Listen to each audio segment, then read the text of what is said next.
So now, King James, what is he most famously known for? The King James Version of the Bible, you understand?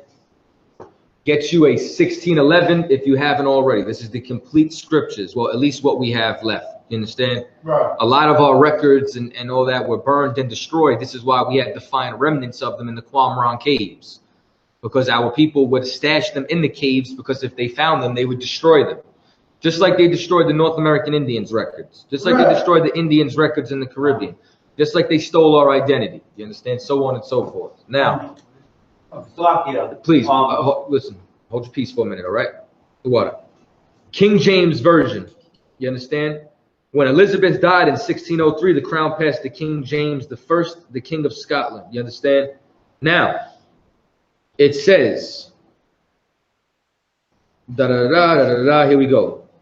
The King James Version of the Bible. He wanted to produce a new translation of the Bible from the original Hebrew and Greek. It says, without delay, King James nominated 54 of the best Hebrew and Greek scholars of the day. Only 47 actually took part in the work, which did not begin until 1607. They were divided into 6 groups, 3 for the Old Testament, 2 for the New, 1 for the Apocrypha. You understand? Marginal notes were used only to explain Hebrew and Greek words and to draw attention to parallel passages. Italics were used for words not found in the original, but necessary to complete the sentences. All right? So now, meaning that this was just a translation. King James did not write the Bible. Right. What he did was he took the original Greek and Hebrew scrolls. The Old Testament was written in Hebrew. The New Testament was written in Greek. And he translated them into Old English, which was the common tongue of the time. This is something else that pissed off the Roman Catholic Church. Why? Because at that time, the masses, which is what they call their church session, you understand? They call it a mass, something that you give to the masses of the people. And it was done in Latin. They had a monopoly on the interpretation of the scriptures. They basically told you what the hell to believe. You understand? King James had a slew of enemies in the Catholic Church that they made 5 to 6 attempts on his life, depending if you want to count the gunpowder plot. Right. The gunpowder plot was, y'all seen the movie V for Vendetta? V for Vendetta is the movie where they have a terrorist in London who wears a Guy Fawkes mask. You understand? Guy Fawkes was the man who was caught with all the gunpowder that they were bringing in an underground passageway because they were going to try to reset the government. You understand? Which means what? They can bring in the English, because the English and the Scots had beef with each other. The English could not stand that a Scot was ruling over them. You understand? Just think of white people hating the fact that Obama was in office. You understand? Good? So the English were black and the Scots were white? No, at this time, okay. Did Israel have civil wars? You understand? That's all you got to think of. You understand? Like, because of the wars and the expansion for conquest, we had beef with each other. That's why the western part of the Roman Empire, we lost that even sooner, because we had too many civil wars. We were fighting amongst each other. You understand? We didn't have any unity. So while we're fighting wars, somebody else could come in and battle us. Now we're weak. We got all our money tied up in wars, all our strength. You understand? So now, what ended up happening was King James authorized the translation of the scriptures. He hired them, so on and so forth. Now, as a result, you understand, they had different attacks that were made on his life. Once again, one of them was the gunpowder plot, where they were going to blow up Parliament. They were going to blow up Parliament with him and every single person in it. These were all different attacks made by the Catholic Church. And all the rumors of King James being a homosexual, all these rumors came, first of all, after he was dead. Right. And second of all, they were all endorsed by the Catholic Church. Or they were endorsed by those from England. They were endorsed by British, you understand, by the Brits. Why? Because of the beef that they had with the Scots. You understand? So there's a couple of things that I want to get into to cut that homosexuality garbage. You understand? Is it on topic? Slovakia, yeah. When I was in prison, they told me it was by the Catholic Church. They tried to blow King James. They tried to blow him up. It was the Catholic Church. They tried to make the Jesuits the fall guys. The Jesuits is like, if the Catholic Church is okay, if the Catholic Church has a government like America, the Jesuits would be like the CIA. You understand? They would be like the military branch of the Catholic Church. that they would go handle assassination attempts or espionage missions, where they'll go and they'll infiltrate your organization, learn it, be the best of the best, they get very high in the ranks, and then try to change your doctrine to make it more like the Catholic Church, so that the Catholic Church doesn't have to rule it directly with the title, they can rule it indirectly just by the influence they put on your doctrine. You understand? They told, also when I was in prison, they told me check up the name assassin when they try to assassinate King James. That name means something. It means some kind of hidden secret. The name alone, assassin. Because it's just somebody killing you in secrecy. You understand? It's somebody that's what the whole point is. So now, a couple other things. Now they like to say that King James was a homosexual. You understand? Yeah. There's a letter that King James wrote. I'm going to give you a description of what the hell it is. It's actually another book. You understand? This is called the Basilicon Duran. Was published in only 7 copies in 1599. Though intended for his son alone, inaccurate copies were soon in circulation, making it necessary to publish another edition in 1603 with the preface explaining some of the more contentious passages. The fact that the book was originally intended for a small circle, not for the general public, probably accounts for the king's occasional use of more pungent and outspoken language that he used in the first. You understand? So now, meaning, he went and created, which I wanted to get an actual copy of the Basilicon Duran, but they didn't have it in stock. You understand? So I got a couple of excerpts that I'm going to read from you. I have them on my phone. What's so important about this is because when you go and when you read about people saying King James was a homosexual, these were people who were either not in his circle, they were enemies of him, didn't even live in his lifetime, or wrote about it 25 years after his death. You understand? They never quote any of his actual allies. They never quote King James himself. You understand? This is a primary source, meaning that this came directly from King James's mouth. So now, it says, but as the severe justice of yours upon, hold on, Okay, so basically, this is what he writes to his son about how to conduct justice inside of his area. You understand? Inside of his realm. It says,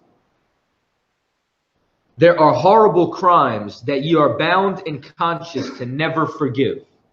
So when you're ruling, when it comes time to give judgment, these are crimes that you can never pardon, such as witchcraft. Now, this leads me into demonology. This book, Demonology, is not about the worship of demons. I'm going to explain to you what it's about and how it correlates with why he said you are not to forgive somebody who's a witch. It says, demonology. Although he did not know it at this time, the author of this book, King James, was to become one of the most influential people in mankind's religious history. King James is responsible for the widely accepted King James Bible. It says at the time the book was written, he was King James VI of Scotland, having ascended the throne of England a bit later in 1603. Therefore, he was in a good position to report the new news from Scotland included in this volume. Because the book was written in the late 1500s, it appears in Old English as opposed to modern, which makes it an interesting addition and aspect. In this book, it becomes clear that King James believed himself to be an instrument of God. He also believed in Satan, and that it was his job to kill witches, the devil's ministers, which is why you are never to forgive a witch. This book is not about condoning witchcraft. This book is not about condoning being in league with demons. This book is about condemning it and all those who try to practice any form of witchcraft. Done. Stop studying memes and thinking you have a doctorate. Right. You understand? Y'all kill me with that. Continuing on. You are bound in conscience to never forgive, such as witchcraft, willful murder, incest. All these homosexuals in Kemet want to turn around and talk about King James. Meanwhile, Jabari put the stamp down that incest was acceptable in Kemet. You understand? And when asked if he would do it today, he's like, well, there's no royal bloodline. He says, maybe if I had a couple of ships and an army and land, then we can talk about marrying our sister. You understand? Meanwhile, you understand King James, who they want to condemn, he would condemn that. You want to know why? Because the Bible is not with incest. Right. You understand?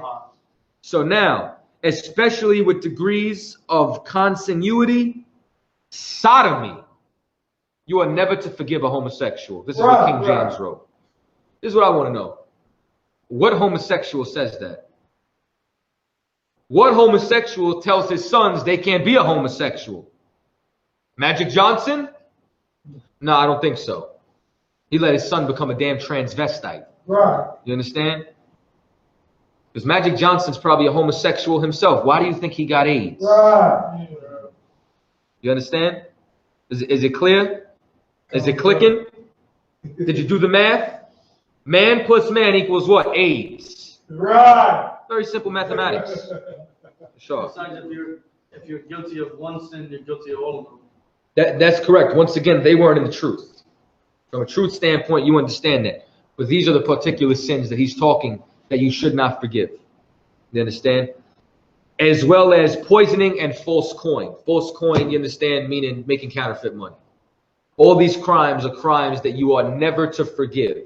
Did you hand up? Yes, I was told also when I was in prison that Hollywood is witchcraft, and Hollywood itself means witchcraft, and Merlin was a witch, and Hollywood and the music industry use music as sound waves to psychologically manipulate people and work spells on them. So they told me, don't get into the music industry. Yeah, brother. Yeah, brother. Don't worry about that. You understand? All that comes from is Christian pastors who were upset that they were losing their best singers that everybody would come to love and see and go into the music industry and make millions of dollars, and now that church wasn't making as much money. Right. So the Christian pastors and superstitions would say the music industry is evil. You understand? Like let me tell you somebody who's more wicked than little Uzi Vert. You understand? Your Christian pastor. Right. You understand? Any Christian pastor is more evil than Young Thug and any single one of your favorite rappers. You understand? That they are wicked and evil and all that. There's nothing wrong with music. David, you read Psalms? That's music. That's David's entire discography. You understand? Oh, because they told me be careful what I listen to, the music, the rap music. Brother, listen, don't, this is what you don't want to listen to. Don't listen to gospel. You understand? Now, if you're going to listen to a rap song and you're going to go do a drive-by, you shouldn't listen to rap. You understand? I'm not going to listen to 50 Cent and, you understand, and go shoot up the block. You get what I'm saying? But it just so happens that his music is a little more aggressive and masculine than others. And that's a vibration I could relate to. Now, I'm not going to listen to it and start slanging rock. You understand? So now, there's another thing that King James also said. I don't got a lot of time right now, so I'm going to be moving forward, yo. All right? So now, there's another thing that King James also said. He also said to eschew being, anybody know what eschew means? It means to Get away from. You understand? To avoid, to not do, to not go near. He said, especially eschew to be effeminate in your dress, smell, and speech.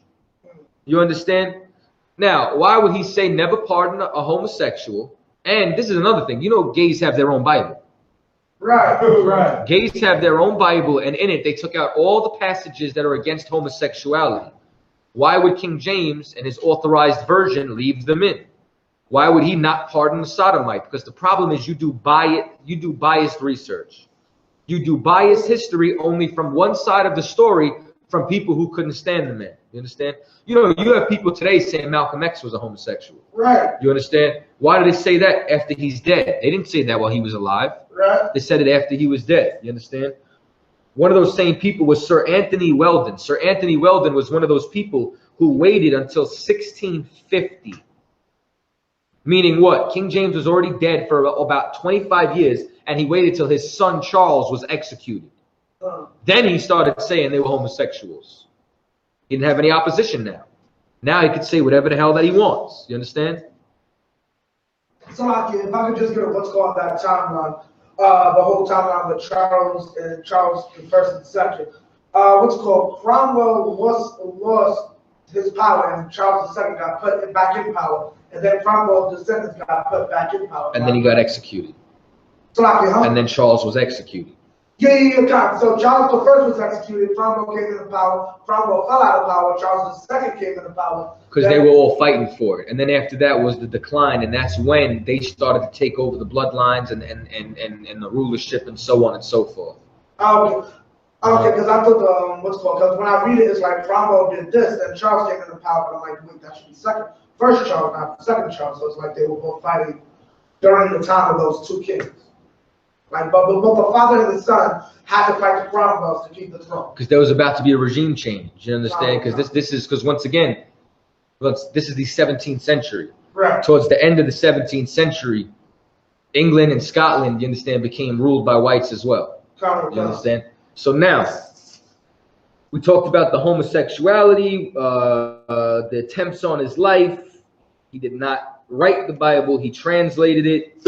His family, he was black. What else do I want to get into? Last thing that I want to get into is I want to show you that we were the ones at this time who had white people in slavery as well. You understand?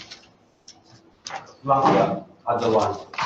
I wanted to point out how you were saying that these gay people are making their Bible. I was looking through YouTube. They're creating a new church, and they're gonna worship the new AI. They call her Sophia, and they made her a citizen in Saudi Arabia. And they're creating a new Bible, and they're copying it from ours. Like they copied the Quran. Well, let me tell you something, brother. You understand? All these churches are false. Right. You understand? So they have an artificial intelligence now called Sophia. I know all about it. You understand? And Sophia's going to burn with this place. Donald Trump's going to burn with this place. All these people are going to burn with these places. Let me tell you something that's worse. All these church steeples that you see up the block telling you that it's okay to be homosexual in America and that you could still worship God.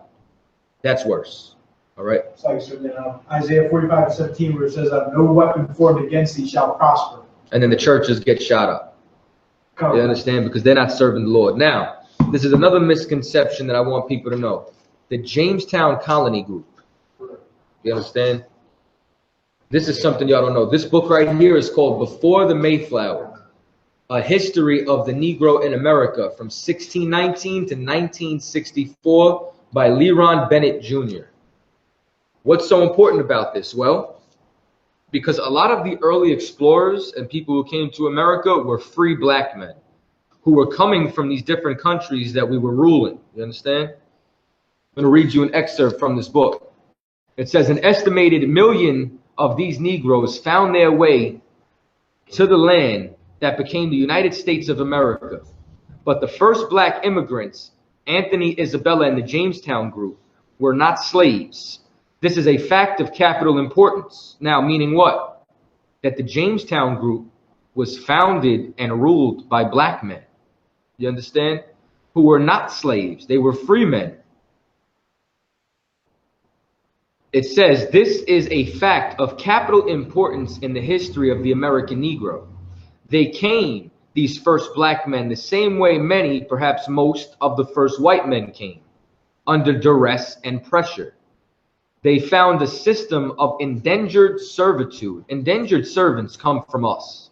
That's another system that we created, which enabled, check this out, poor white men to come to America and sell their services for a stipulated number of years to planters. Now, here's something else you got to know. What you're going to find out is that this is a lie. You understand? What you're going to find out is that this wasn't really indentured servitude. These white folks were enslaved. Right. You understand? I forget if this author's a brother or if it's a devil. I think it's a devil. I'm going to get back to you on the author. Now, check this out.